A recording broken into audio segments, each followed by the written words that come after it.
Hello,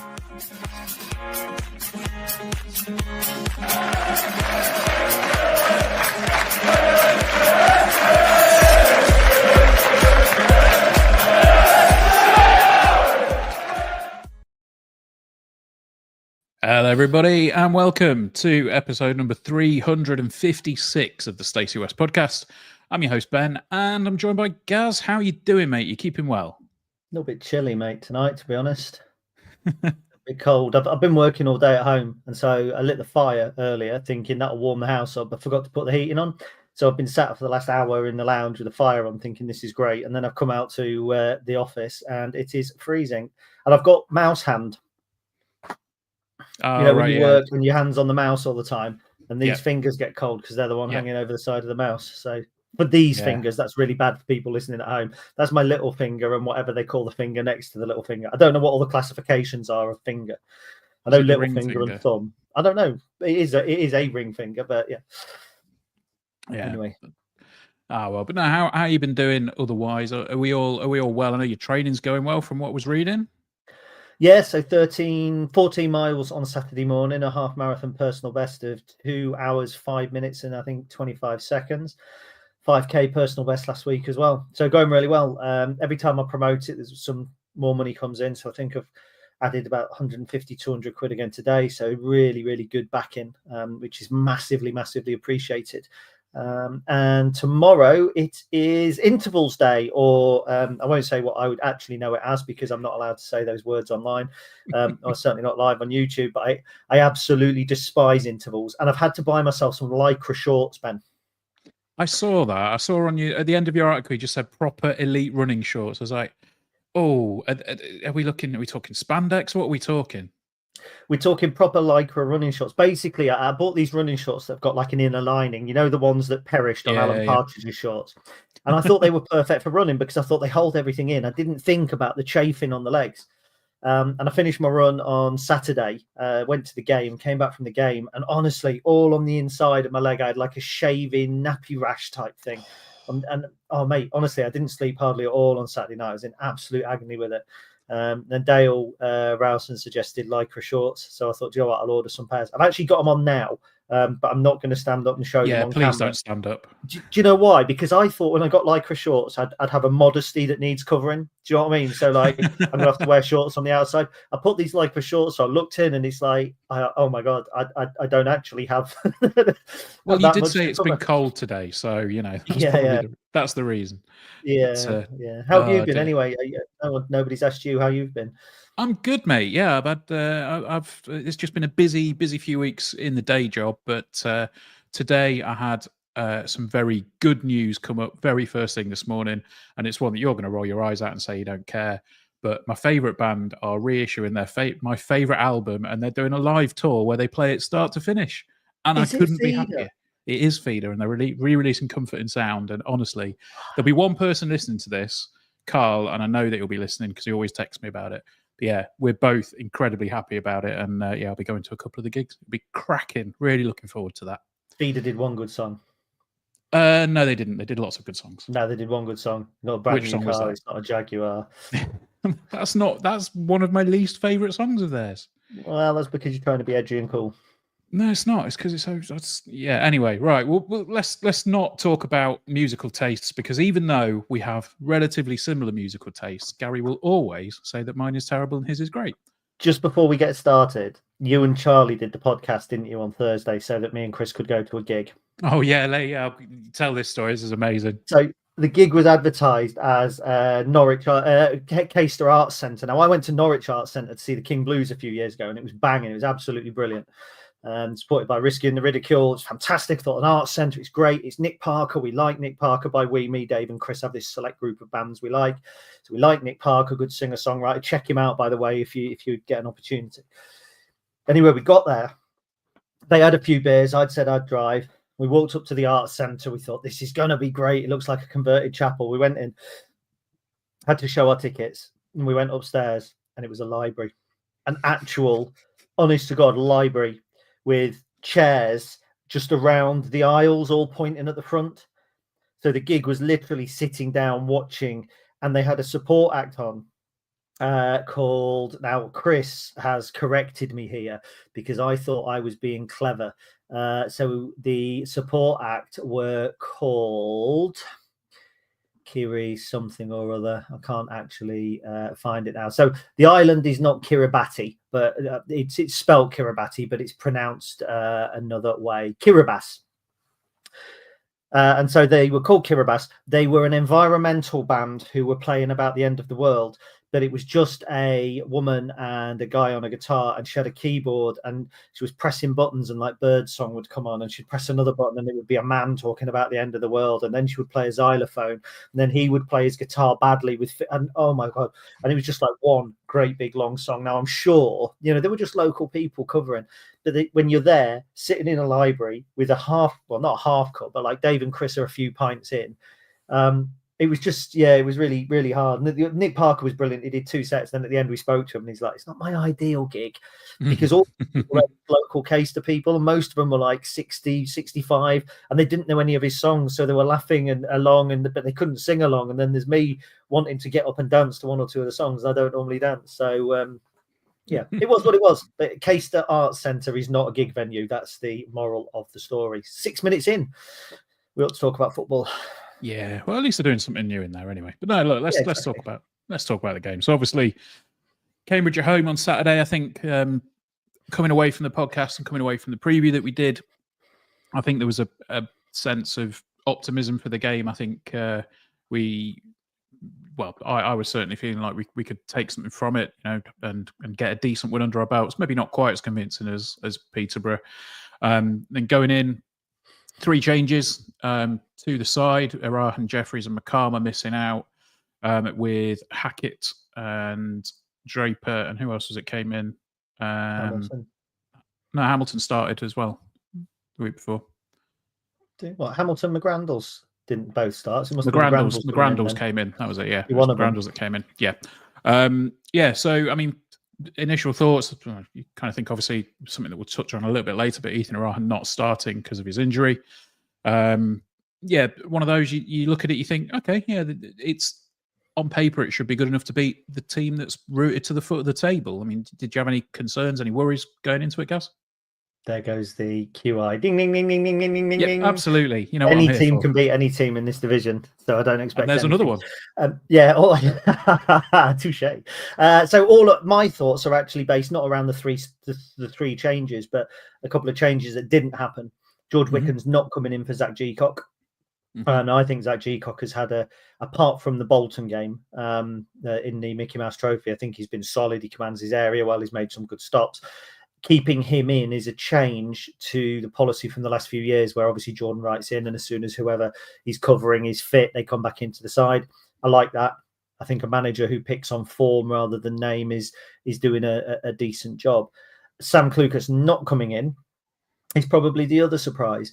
Now, I believe that Sam Clucas was signed more as cover, backup, whatever for Ethan Erah. We could have sold Ethan Erah in the summer. Sam Clucas would play that position in the winter window. Sorry, Sam Clucas would play that position. There's lots of conspiracy theories about him being fit and not being picked, and that wouldn't surprise me. Honestly, some of the people I spoke to who have got a little bit more credibility in rumors, you hear rumors from people all the time, and there's some people they'll text you with a rumor, and you'll just look at it and go, "Oh, I'm not them again." Like serious. It's like when you come to me with your photo. It's like when I text you. Yeah, when one of your rumors comes in, it's like Ben with I've just heard. I don't bother reading the rest of it. It's pointless. So Sam Clucas, I think he's fit and ready. Really surprised me he didn't come in. I personally think that Conor McGrandles doesn't suit the holding role. I don't think we've had anybody that suits the holding role like Ethan Erah since Liam Bridcut. So those are the two non-changes that surprised me. I suppose the biggest surprise in terms of the changes was Fred coming in, because you would imagine James Collins would have somebody to play off him like Jovan McCarmer, but having signed his new deal last week, Fred came in. I don't think he's done an awful lot wrong in the last few weeks. No. And I thought I think he's been solid. Well, first half hour, I thought he was outstanding on Saturday. I thought he was, he looked every inch the striker that he has promised to become. Definitely, yeah. I mean, early doors he had one effort that I think he kind of bundled each other over, didn't they? And then he was on the floor, spun round, and forced a genuinely really good save out of the Cambridge keeper. But I agree. I think Fred looked really, really dangerous for the first like half an hour or so in the game. Didn't really put a foot wrong.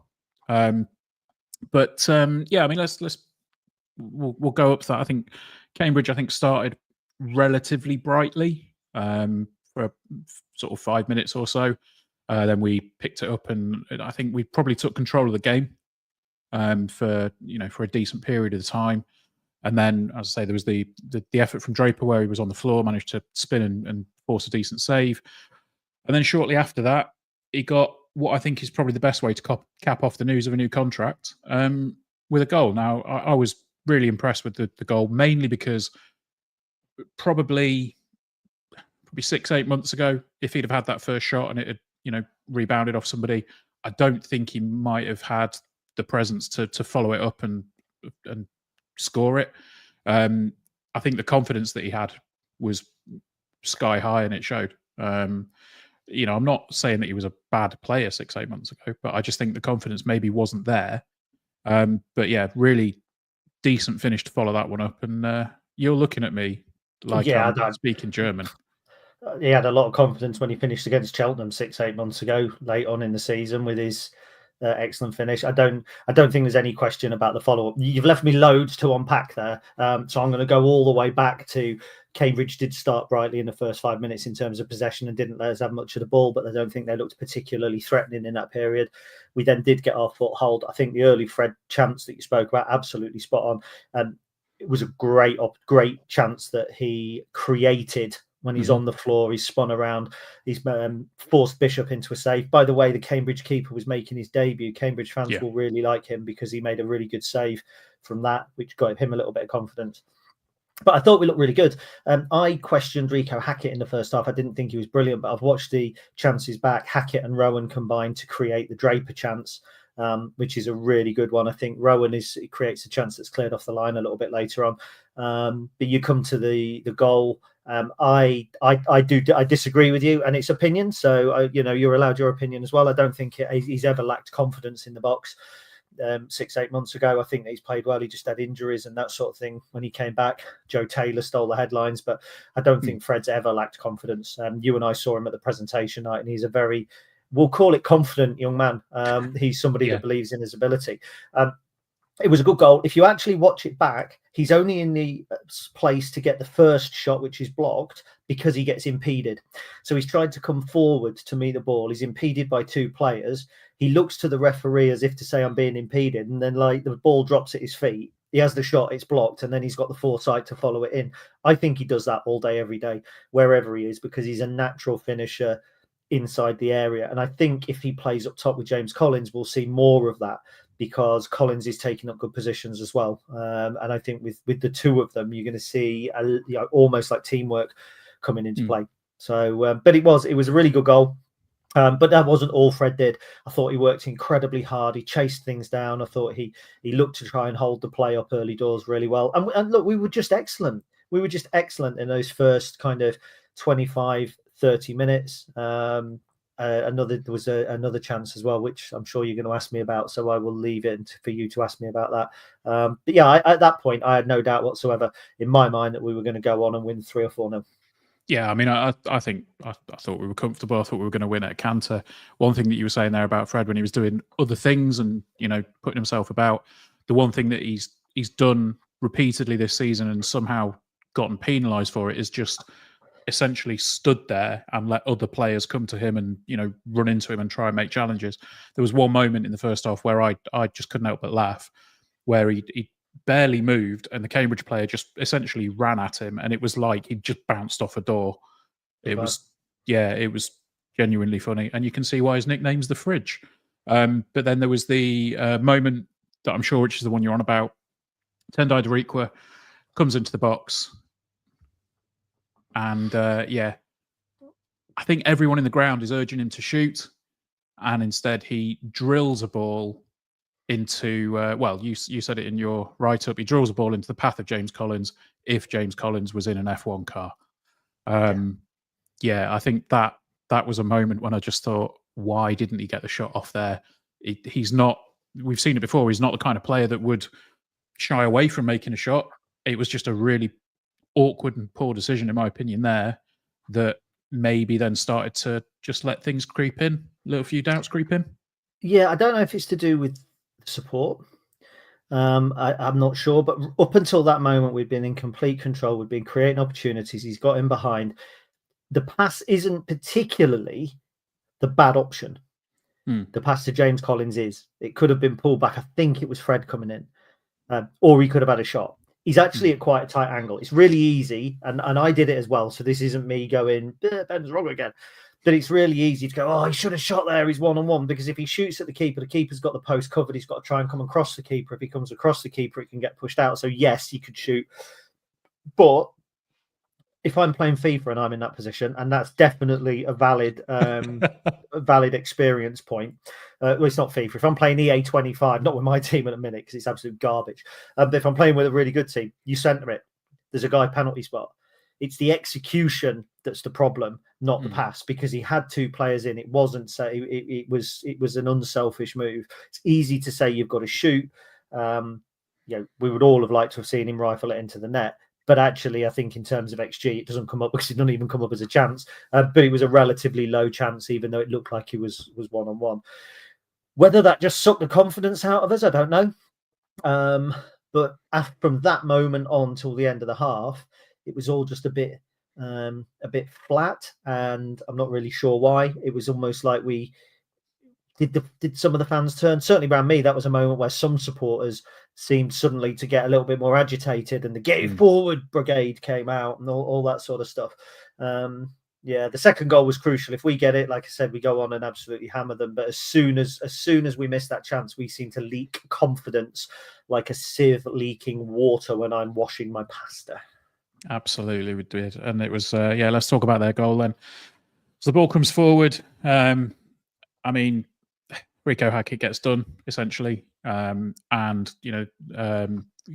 Gibbons cuts inside, has a shot that probably wouldn't trouble Gcock any other day of the week, but then it takes an awful deflection, just takes the ball in a completely different path, and it just drops in the net. Now, I'm not sure. Looking at the replay, I still can't work out whether it deflects off Rowan or O'Connor, but either way, it's so cruel. It's just such a big deflection, and it was one of those moments where you think, right, they're back in the game now. They've got everything to fight for. They're bottom of the table. They don't really care what happens at this point, as long as they can get something out of the game. And I think they then started to get a bit more of that fighting spirit back. They certainly did after the goal. And you're quite right. That's what I mean. Gibbet, the problem with playing wing backs that are actually wingers is that there are question marks defensively. Mm-hmm. So had Don Jeffries started the game, I'm not 100% sure that Gibbons turns him like Hackett did, like he did Hackett rather. But I'm not going to go in two-footed on Rico. I actually thought it was one of his poorer games. He put a couple of balls in, but I thought he looked reticent to take people on. He kind of hung back a little bit. He was definitely done for it. But the lad's still on the edge of the area. He's still got three players to beat before it even gets at goal. You've got to get a deflection on it. I think it was McGrandles, Rowan and O'Connor that it went through all of them. I'm not sure who the deflection came off. I did think it had come off O'Connor, but then people are saying, well, actually, O'Connor's going down to head it at the right trajectory, and it's come off Rowan, and it sends it over O'Connor's head, so it looks like he's dropped over him. So one way or another, it's squirmed in the back of the net. And then straight after that, there was a golden opportunity, I think, for Josh Stokes, who and Gcock pulled off a great save, which has largely got forgotten.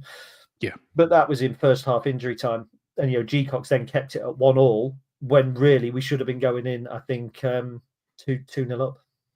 Yeah, I mean, the thing that I really like about, you obviously spoken about Gcock a little bit earlier on, but the thing that I do really, really like about Gcock, and I've seen it more and more with some of his saves than with Wiccan's saves, is that when he makes a save in the middle of his goal, and I know that keepers try and do it a lot more, but probably 9 times out of 10, when he makes a decent save, the ball is always pushed out to the side a lot more, and we saw it at least twice in the Cambridge game, where just the strength that he's got to deflect the ball and push it out wide. I think there was one that went out for a throw, and there was one that nearly went out for a throw, but we recovered and went up the other end.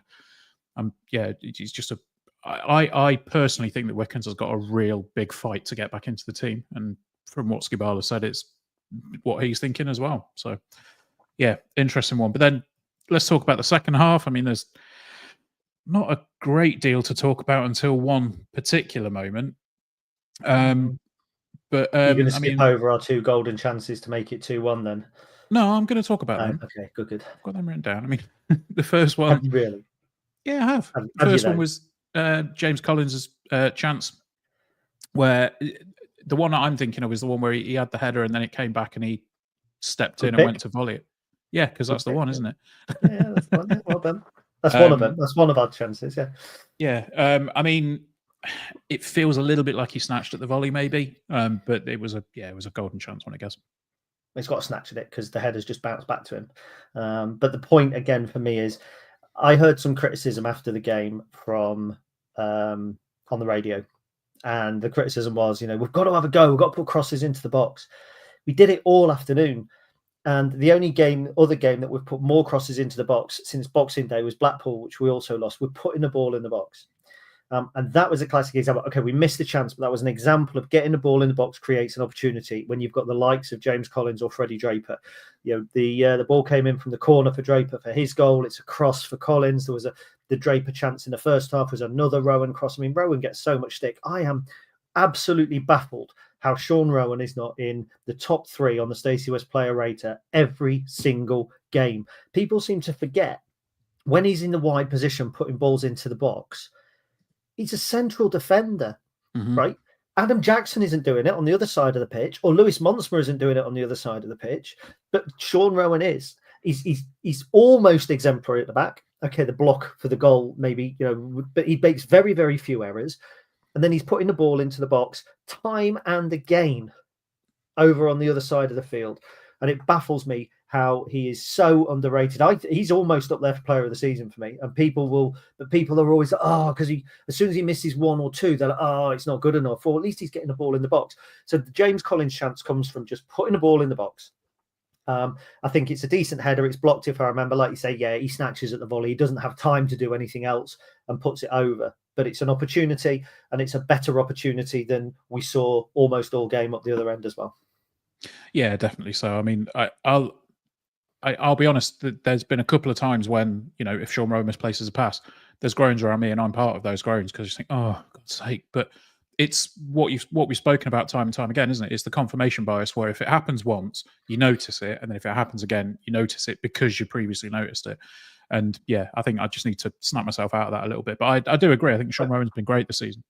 Number of crosses in the box, League One this season.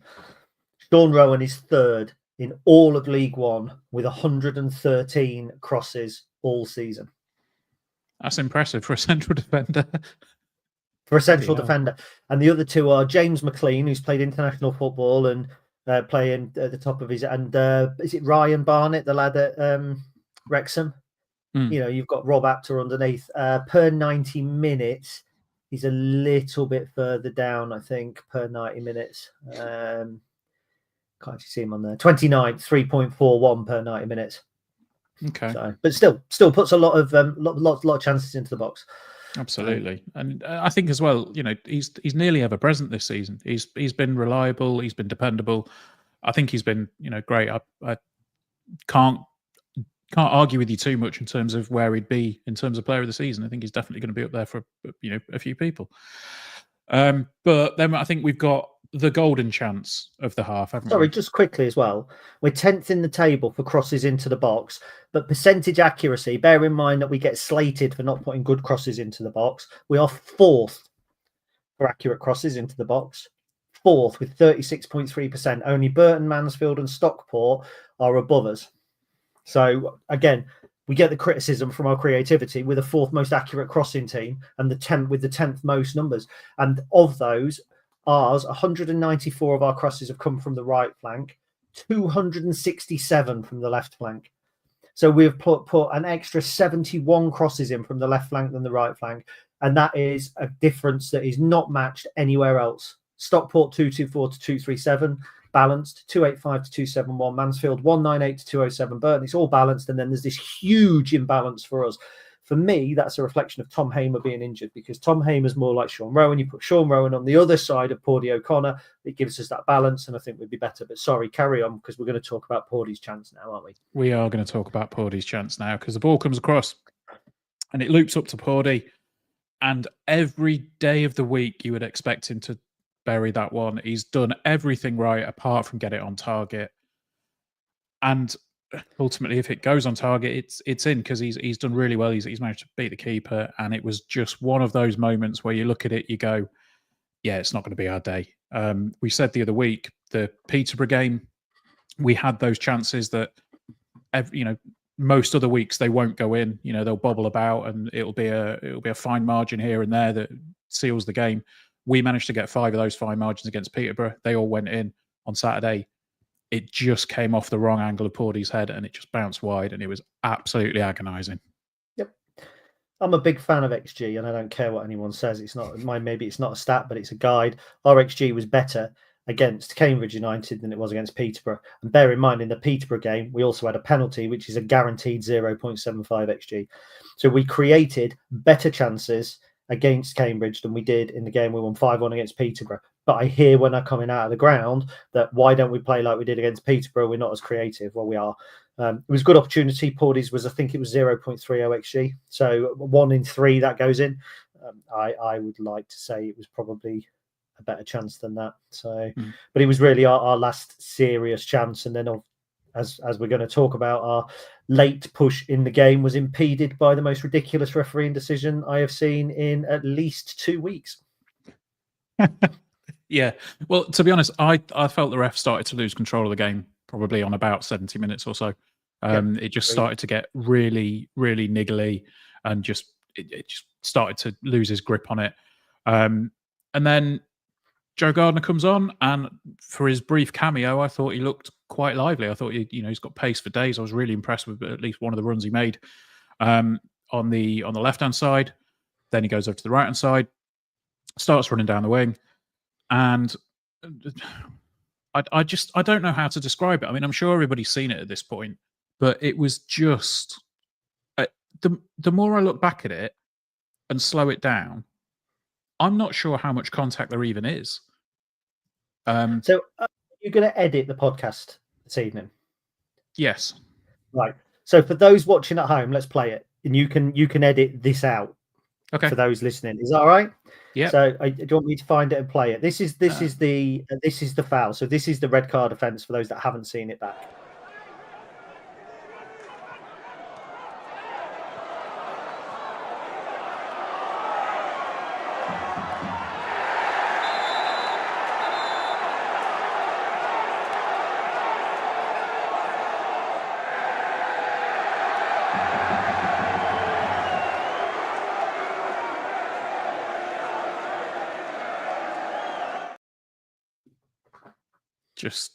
It's awful. It's an awful decision. The problem you've got is twofold. One, you've got a referee doing, I think, his first League One game, only his 4th Football League game. He's come out of the National League. He's already handed out 7 red cards in 17 games this season. It's now 8 in 18, which is a phenomenal number. Almost half his games have got a red card in them. He was heavily influenced by their bench, which you saw their bench coming on and screaming and shouting. Michael Horton said multiple times, if it happens over the other side, it's not a red. And I firmly believe it's not, because if it happens over the other side, it's the Lincoln fans influencing the ref. He was influenced, pure and simple. Pure and simple. I believe the club were planning on appealing it, but I don't have that on any authority other than hearsay. So whether they do or not, whether we do or not, I don't know. But it absolutely should be appealed, because it's not a red card. No, it's just poor. I mean, if anything, there's probably more intention from the player that's coming in on the other side of it. There's nothing. There's no malice in it at all. Yeah, there's no malice. He doesn't go over the top. He's kept his foot low, and to me, it reminded me, and I think you said the same in your report. I think I said it at the time. It reminded me of Ellis Chapman against Cambridge a few years back, where at the time it looked and sounded an awful lot worse than it actually was. And yeah, if the club don't appeal that, then I don't get it. Just a awful decision. But then that killed the game off. I don't think we necessarily had any real attacking impetus after that. And the game just petered out, and we come away with a successive 1-1 draw. What's that? One defeat Second in successive. 5. Yeah. One defeat in 5 now, which, yeah, you can either say 1 defeat in 5, you can say 2 wins in 5, but it's, I think, 8 points from 5 games. If you get 8 points from 5 games as an average over the course of the season, you end on 73 or 74. The frustrating thing is Cambridge are bottom, which is what I think people struggle with, because it's a Cambridge side they think we should beat. Let's not forget they drew with Wickham the week before. So that's the point. It's easy to go there bottom. We should be beating teams like this. The problem that you've got is when the rhetoric coming from people at the club and people who back the club, like to me, is, well, we're 19th in the budget table, we're punching above our weight.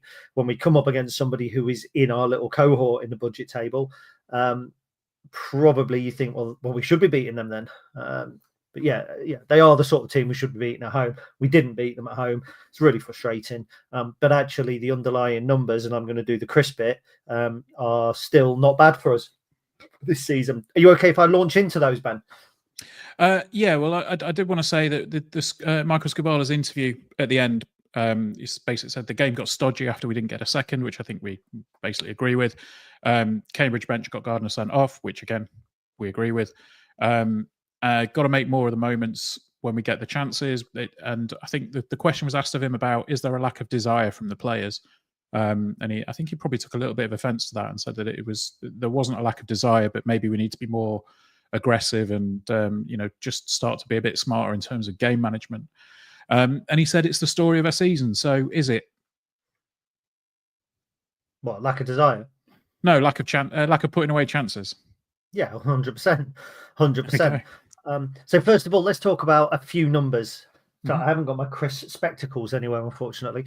So first of all, on the league average, shots against really interested me, because I thought, do we concede more chances than other teams? Actually, we are the 7th best team for shots against in the division.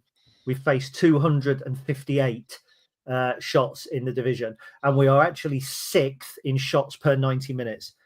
So we're not doing an awful lot wrong in terms of stopping opposition taking shots. Only Birmingham, Stockport, Orient, Huddersfield and Stevenage are better at stopping shots against than us. That means Wickham, Charlton, Wrexham, Barnsley, Bolton, Rotherham, Blackpool, they all concede more shots than we do. Expected goals against, so this is XG against, we are mid-table. So we are 3, 6, 9, 10, 11, 12th for XG, which is, I think, 30... I think we've conceded more goals than we are expected to concede, which is frustrating because we are stopping these shots. We are stopping teams getting shots in against us, but when they do, they're going in. And I think that almost plays into the Wickens and Geacock thing, is that Wickens are probably 1 or 2 through the season that you thought he should have saved. Wrexham springs to mind particularly. Not Wrexham. There was another one. Can't remember. We lost. Not Wrexham. Wrexham was one that come off Tendai's arse. So it's actually quite frustrating because we are in the top 7 or 8 in terms of shots against. Now, the really interesting one, and it's just going to have Jack Mulhall, Pete Summers, Andy Pearson, all of them just being sick wherever they are right now on the floor, is the XG League table. Now, this is the table where if games were not decided by goals, but were decided by XG. So, for instance, on Saturday, we had 2.3 XG compared to Cambridge's 0.97. So, technically, in terms of XG, that would be a 2-0 win. It wasn't a 2-0 win, it was 1-1. So, if every game over the season in all across the division was decided by XG instead of actual goals, Lincoln City would be 6th in the table. And as it is, we are 11th. So we would be behind Bolton, Birmingham, Huddersfield, Stockport and Wickham. And that's it. So we're creating enough chances in certain areas. And okay, I know there's a talk here about game state. And if you concede early, teams sit back and you create more chances, all that sort of stuff. Yes. So it's a hypothetical league table. But it actually goes to show that we have the potential to be doing much better than we are. And I believe that was evident on Saturday from the 2.32 XG.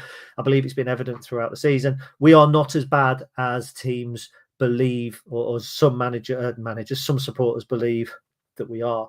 But it's really frustrating when you do miss those chances. And Paudy's chance, James Collins' chance, the Deriqua effort, which doesn't even count as on XG, all, one of those goes in at that stage of the game and we go on to win it. If Deriqua goes in, it's 2-0, we go on to win 3 or 4. If one of the two in the second half go in, I firmly believe we hold out to get the win. But we didn't. And that's the harsh reality. But yes, it is the case, the story of our season, because we are a couple of chances away from being much better in the league than we are right now. And you can think of Jovan against Stevenage just after Christmas, where he's put one absolutely over the bar from mile. Do you know what I mean? From really close. Mm-hmm. There's 2 points dropped, and you can start looking at these little individual things, and people will go, yeah, but you can only defend that so far. We're on 40 points with 7 points outside the playoffs. But if you start adding up those sort of missed chances, we'd be knocking on the door of the playoffs. And from a budget of, I think it's 19th in the division, and that's not a made up figure. That's a kind of EFL ratified figure or whatever it is. We're massively outperforming where we should be, but it's what people don't want to hear. And it's not just back in the club. There are decisions at the club that are baffling. Sam Clucas not coming in, Connor starting, not particularly doing well. Sam Clucas not coming on. I get it. Hackett coming in left wing back when I don't think he's particularly been brilliant. When Jeffries has been doing really well defensively. There are things. I'm not completely painting this picture of perfection everywhere. There are frustrations and there are things I disagree with. But genuinely, I think when you strip it back, we're 11th in the table. Okay, with games in hand, we could drop down as far as 14th or 15th. We'd still be 4 places above our budget, and I'm not entirely sure if that's failure or not. It is compared to last season, but I think, there was some numbers from Jez that he said on our live podcast, wasn't there, where there was something like 10 teams with spending under £3 million last season, and this season there's one, and even then they're only 200,000 under. That's the reality. We're spending more, and we have gone further down the table, just like 2020-21 season. We spent more the summer. We bought Sorensen and Adelican and all of that, but we dropped down the table. So it's frustrating. But the boos at the end of the game, when you've just drawn 1-1 and you've lost 1 in 5, I think are wholly unjustified. And there's a lot of supporters that, I just think expect probably a little bit too much. Yeah, I do agree. I think that my argument towards the XG table, and I know you love your XG, and I know that all of that is a favoured stat for you and Chris. But my argument is when you say, we should be, or this is where we would be if we'd have, performed to our XG. It always reminds me back of people criticizing certain films or certain video games, where it's like, if that film didn't have James Bond in it, it'd be crap. It's like, yeah, but it did, and it's not. That's how it is. I don't. There's you with the populist opinion play into the crowd, aren't you? You want Jack and all of the little friends to come up to you and go, "Well done for standing up against him on XG." No, just because you disagree with me. No. Now you one of my Twitter trolls as well. I've not used Twitter in ages, mate. But look, commercial break in a minute, really, didn't we? Yeah, we should probably go on a break now. But look, it's one of those things. I think we are still doing more right than we're doing wrong as a club at the minute, and it's just a frustrating period of time. But we'll get past it. We always do. Yeah, it is time for a commercial break, so we'll take a couple of adverts now. And we'll see you in a sec. If you're watching live on YouTube, we will also say hello. Hello. Are we all well? Richard Godson says he thought the boos were for the referee. I thought they were as well, to be honest, when I was coming away. At least that was my hope. It was a hope more than an expectation. Yeah. Let's quickly run through who we've got in. Flossie's in, as always. We've got Andy's in. Good evening. John Booth is in. Steve Barton's in. Gaz Nicholson. Kev's in. Ed's in. Andy says, well done. That was for your running, I believe, for your PBs. Neil says, good evening. I've just realised the colour scheme is still yellow from the transfer deadline day one. Nige says he's away. Good afternoon from St. Lucia. Very nice. Away with work, in inverted commas. I'm sure that'd be a good work trip. Just quickly, do we want to see the other angles of the red card? Because I uploaded the wrong video. Okay. Yeah, can do. And then while we're doing that, we'll keep putting some comments over Keep the top. saying hello because it hasn't uploaded yet. Okay, right. So Dom says hello. Flossie says he thought it was Freddie's best game. Hard to disagree. And MK Spoke says, hey everyone, Roy is on. Adam Bull says the sensible soccer style. I presume that was the up the wing cut in. Yeah. That is it's very much the FIFA easy goal, that one. Ewan says, I think G Cox really took his chance. And then there's a bit of conversation there. I don't think Wickens has done a whole lot wrong either. G-Cock has just taken his chance with both hands. Hopefully, sometime on the sideline. That's got to be a pun. That's got to be a clever pun. I like that. It's got to be. I like that. That's good. Malcolm's in, says, hi, have I missed anything? Only the first 30 minutes, Malcolm, but it's good to see you. John says, be interesting to see Rico's crossing / offensive stats. Does what he offers going forward balance out his defending a la Trent Alexander-Arnold? Gary is shaking his head. Not for me. Jeffrey's left wing back for me, but there we go. Yeah, without their Ben Jackson up, that's no. All right. Yeah. Are we going through all of the comments? I mean, I've got to be up in the morning. I don't know if your video's uploaded yet. Yeah, it's uploaded now. We're ready. I think. Okay. I think this is it. From Nottingham Forest, making his Football League debut, is sent off, having been on the field for just 4 minutes.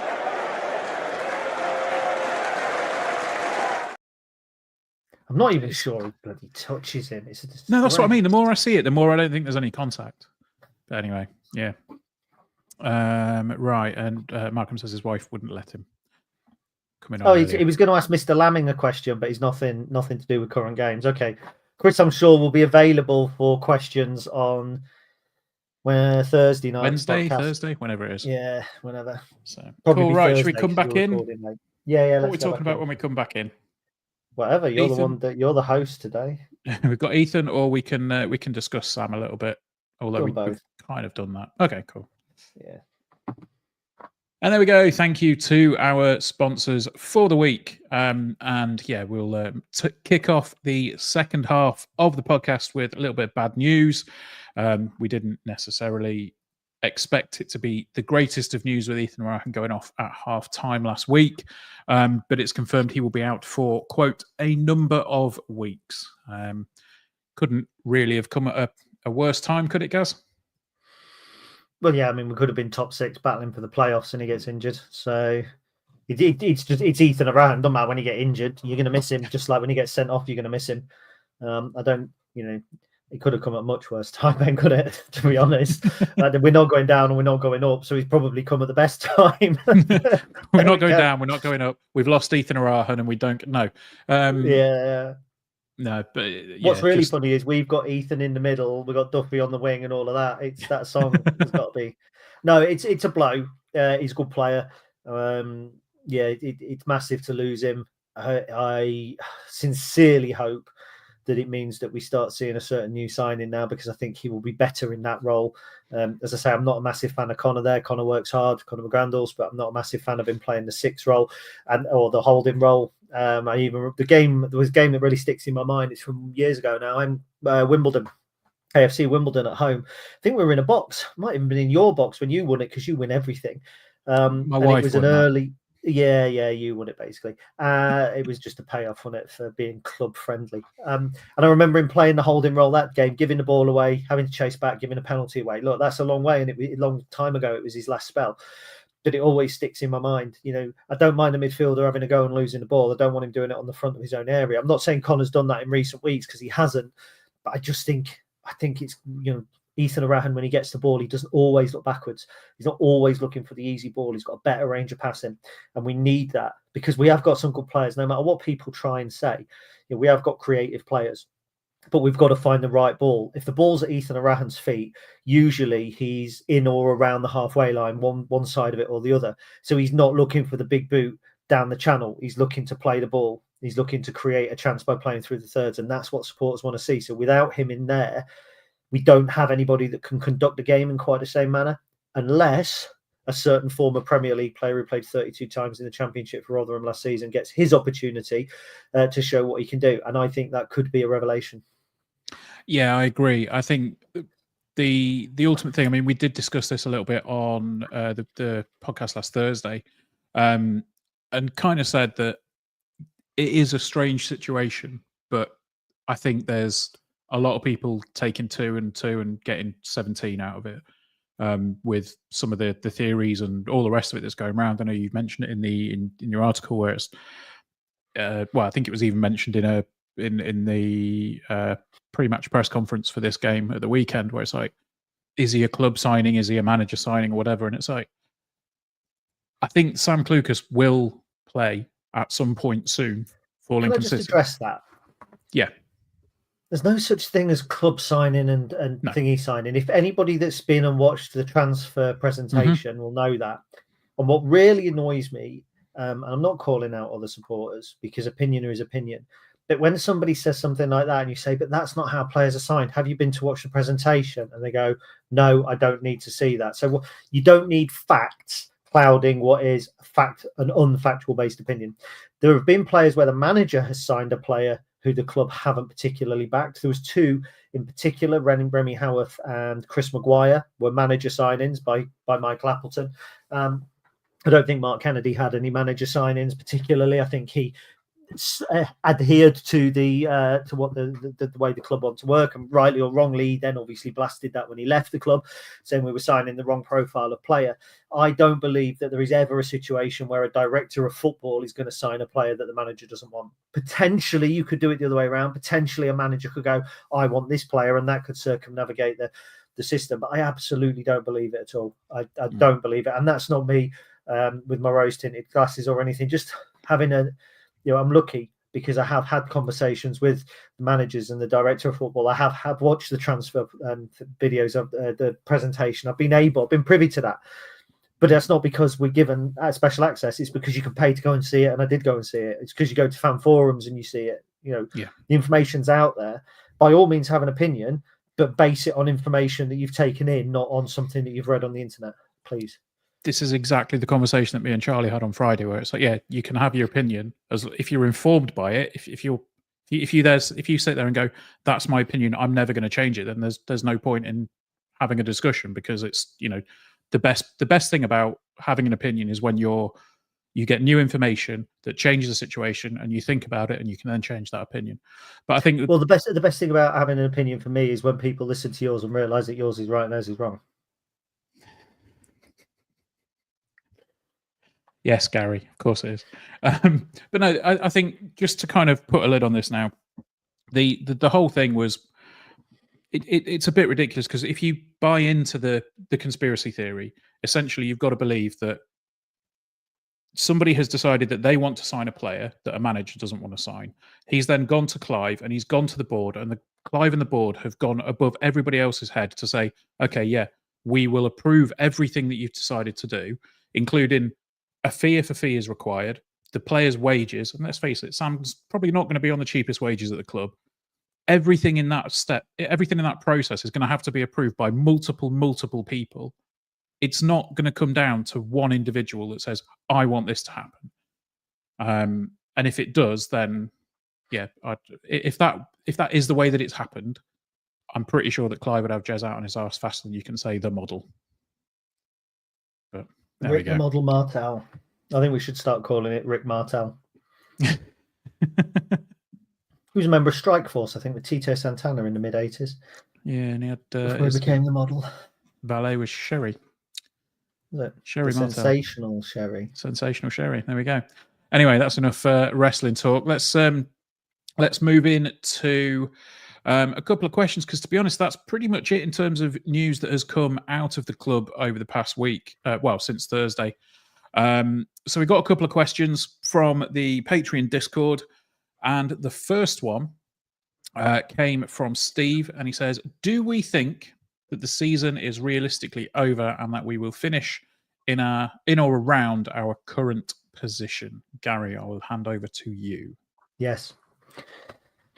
That's my honest opinion. Yes, I don't think we're good enough to finish in the top 6, because I think we are too inconsistent. I think we concede goals where we shouldn't, and I think that we miss chances where we should. I think if we can sharpen up in both boxes, we've got the makings of a really good side.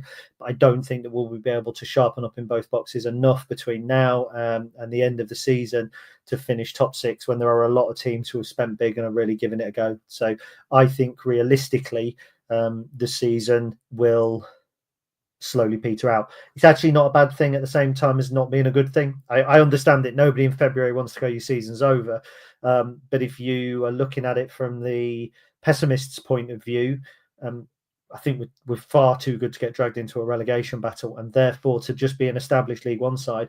If we finish this season outside the relegation zone, or indeed the promotion zone, next season will be something like, off the top of my head, our 6th season at this level, which is the longest spell we've had as a 3rd tier side. We've had a longer spell as a 2nd tier side between 1952 and 1961, I believe, but we have never had this sustained spell in the 3rd tier of English football should we remain in the division. That's an achievement. Don't care what anyone says. And I'm not going back about we were National League however many years ago. I'm not doing that. I'm just looking at the teams that are in this division, the teams that have passed through this division, teams that are in the division below, the likes of Bradford City, they're a bigger side than we are.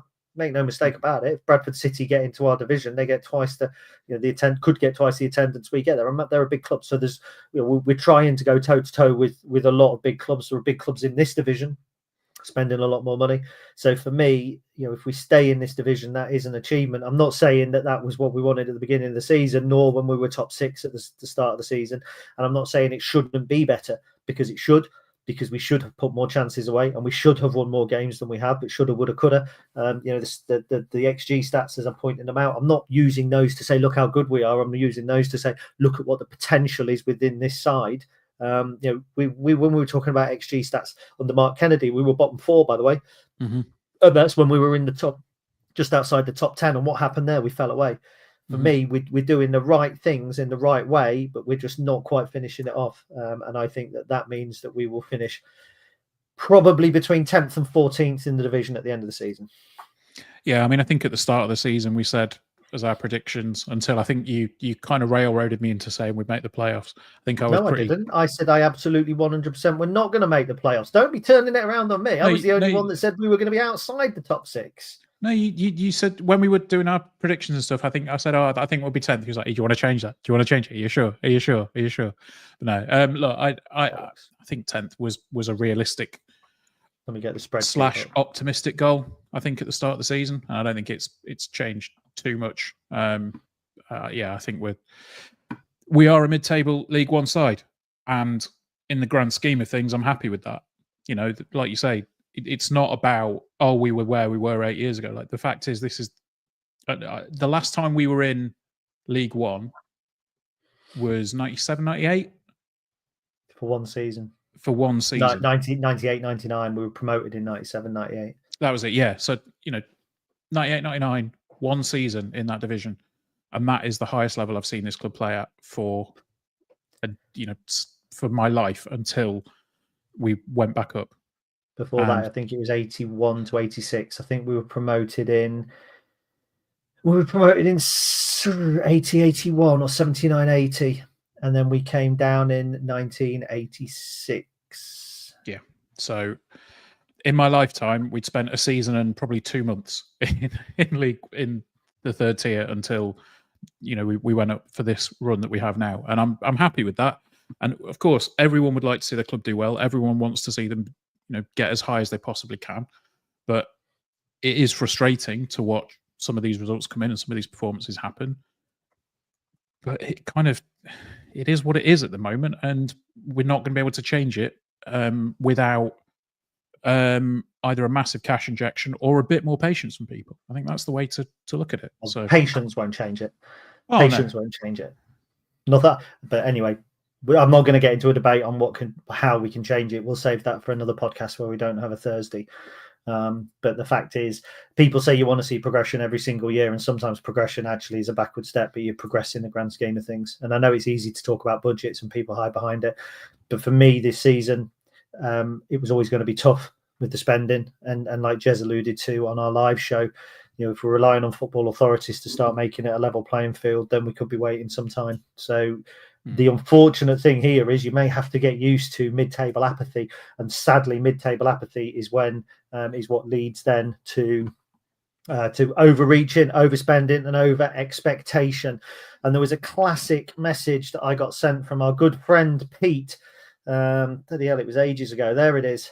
And he said to me, "You really should work this line into your podcast, so I'm going to. Some Charlton fans felt that Alan Kirbishley had taken the club as far as he could, with an 11th place top flight finish to follow up on 7th the previous season. I suppose history shows that they were right, and that's what we need to be aware of. If we finished 7th last season and we finished 14th this season, and we believe Skubal has taken the club as far as he can, you could be looking in the realms of, Bradford did it with Stuart McCall, didn't they?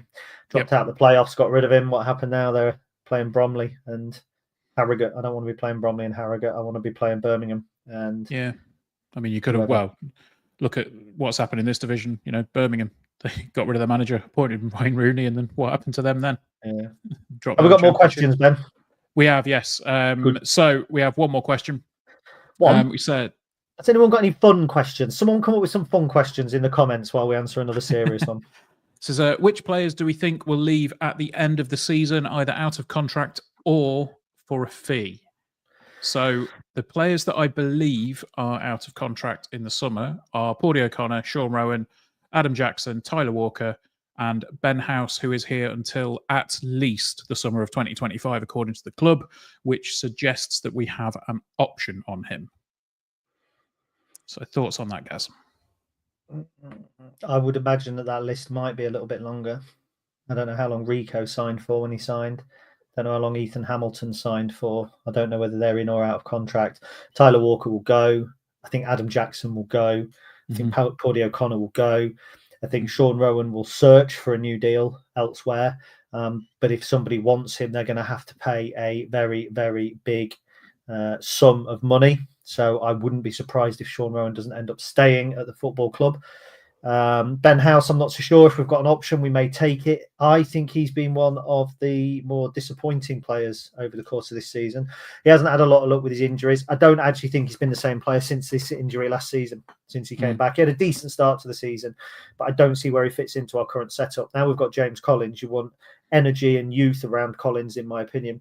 House looks to me like he may have been relegated to that coming on after 60 minutes, can play behind the front two, can play as part of the front two. So he's played that 10 role a couple of times this season, hasn't he? Yeah, he has. Yeah, and I can see his value to the squad. But right now, if you ask me to pick a starting 11, Ben House wouldn't be in it. So yeah, I don't know. What about you? Which of those do you think will go? I think you're right. I think Paudie's going, Jacko's going, Walker's going. I would be. I think with Sean Rowan, I think it's going to be similar to what you've suggested in that we will try and keep him. He will try and get a deal elsewhere. But either way, he's under 23, so we'll get a fee for him regardless of what happens. I'd like to see him stay for obvious reasons. I think he's a very good player. But I think he'll go. In terms of players on a fee or for a fee, who do you think will be catching the eye? I mean, obviously, Ethan Arahan is the big one. Yeah. It's interesting, actually. You look right. Hackett and Hamilton both look like they're on long-term deals, so they look like they're here for a little bit longer. I'm just looking through transfermarket.com. Yeah. Do you know what? Arahan's probably the only one at the minute that I think somebody comes in for a fee, because I think the ones that are in demand then outside of that are Paudie O'Connor. I mean, Jez said we'd had bids for 3 of our players. Potentially Freddie Draper is the other one at Walsall. But I can't see anybody going for big money other than that. That's my opinion. But who knows?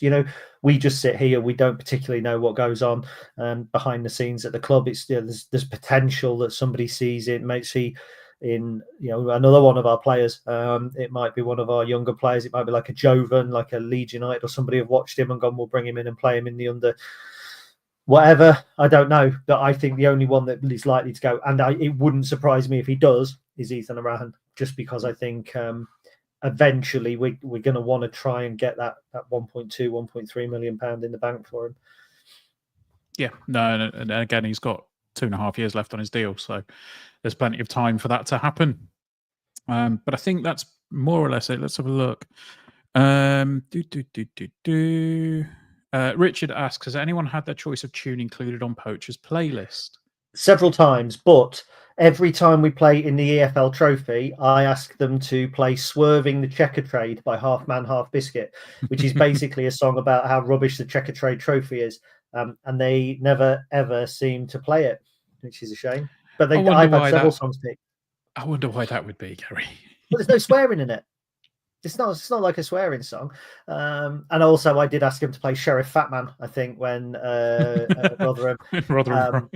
Yeah, and then there's a song called Shut Your Mouth by Millie Manders, which I also asked, I think, when Ian Evatt potentially came. So, but you know what?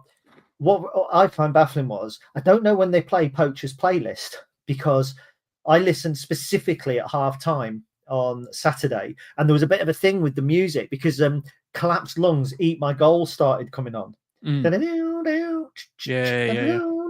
And then it went off 2 or 3 times. And I was gutted because I like that. Do you know, actually, Collapsed Lung, the lead singer of Collapsed Lung, is now a chap hop artist called Mr. B, the Gentleman Rhymer? I did not know that. Do you know what chap hop is? No. Oh, is it like English gentleman rapping?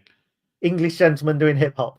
There's Mr. B, the Gentleman Rhymer, and Professor Elemental. Professor Elemental, that's the one. And he does fighting trousers. I really liked some of it. And yeah, so anybody who's watching, there's 61 people watching, which is more than usually watch the live show. So thank you, everybody. If you want to get on some chap hop, it's good fun. So, but they do play. Yeah, I found Poachers. I think it's hard for them to find people's songs that are not Cornell. Because I think Cornell recommends about 1,000 songs. Here's one, seeing it. Wide Open Space by Manson. You got that on there once. So if you were to pick one song that the team should come out to, Ben, what song do you think you would pick? Oh, I would. I was about to say one, and then I realised no, that's already being used by Sunderland. I was going to say Omen by The Prodigy, but I think that's Sunderland that used that, so not having that one.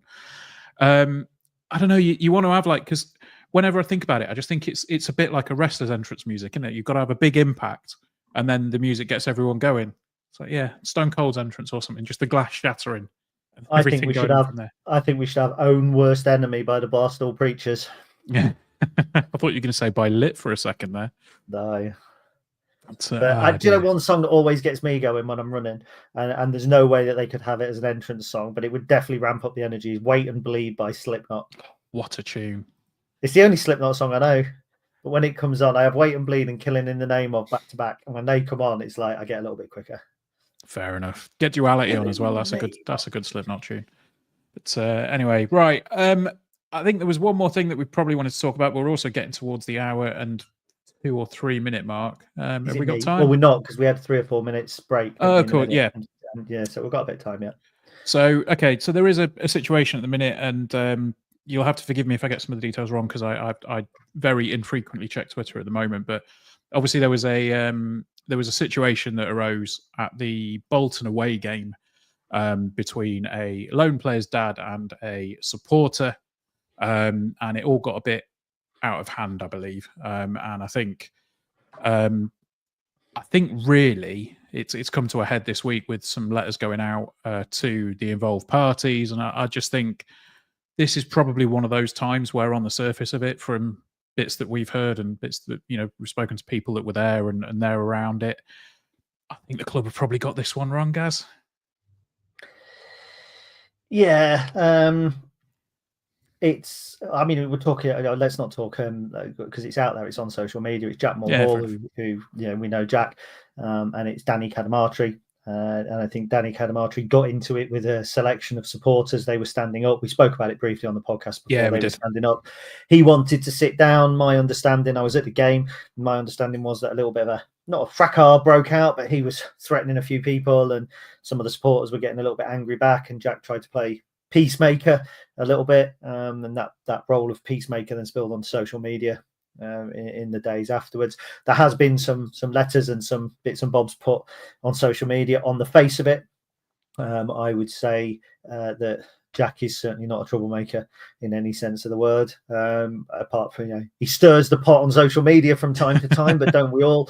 But he's certainly not one to be causing trouble, I don't think, on purpose. So I don't know the ins and outs of it specifically. I've spoken to Jack about it. I've spoken to a couple of other people who have taken it with the club. I haven't spoken to the person at the club who's put the thing out, so it would be unfair to comment too much. But on the face of it, it certainly appears that warning a supporter what they put on social media in a letter. I don't think that's a position that's, and we say the club, but I don't think that's something that a single individual at the club should be doing. If Jack worked for the club, yeah, by all means question there's social media posts, but nobody who's a fan of the club who is a season ticket holder and comes and watches should be told what to post on social media.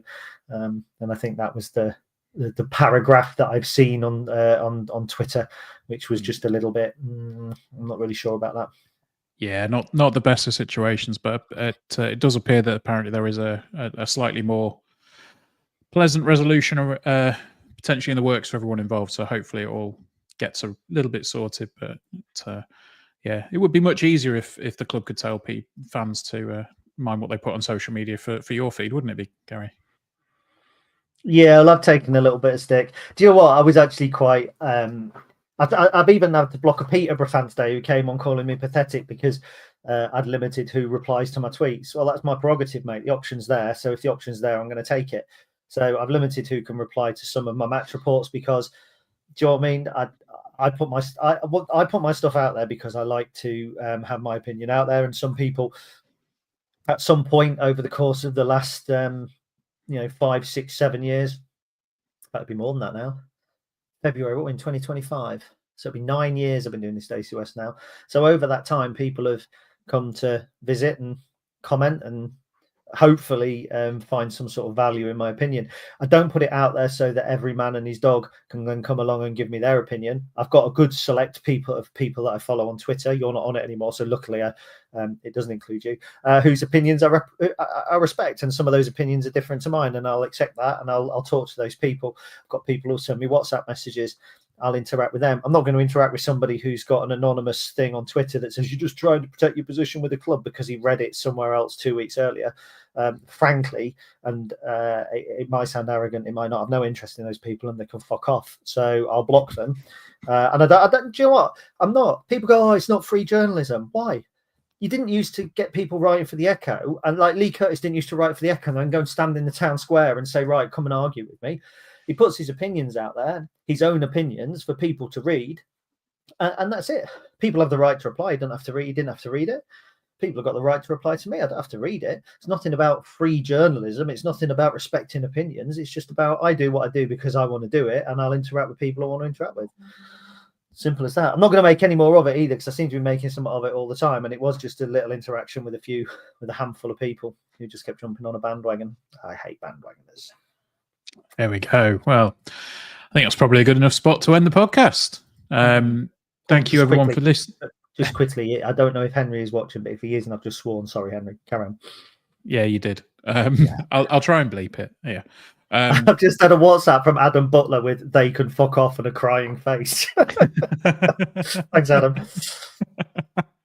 Oh dear. Right. Well, that is going to do us for this episode of the Stacey West podcast. Get yourself over to YouTube, get yourself subscribed. Check out the Patreon if you want to get subscribed in there, get in the Discord. You can have a good chat with everybody. Go and sponsor Gaz on his London Marathon journey because he is smashing it. Thank you. I've even had a sponsor while we've been doing it tonight. So just as a quick update, and yeah, thank you to everybody who has sponsored. At this moment in time, it's £2,424. I've got a raffle coming up soon. I've got some smashing stuff. I've got a framed.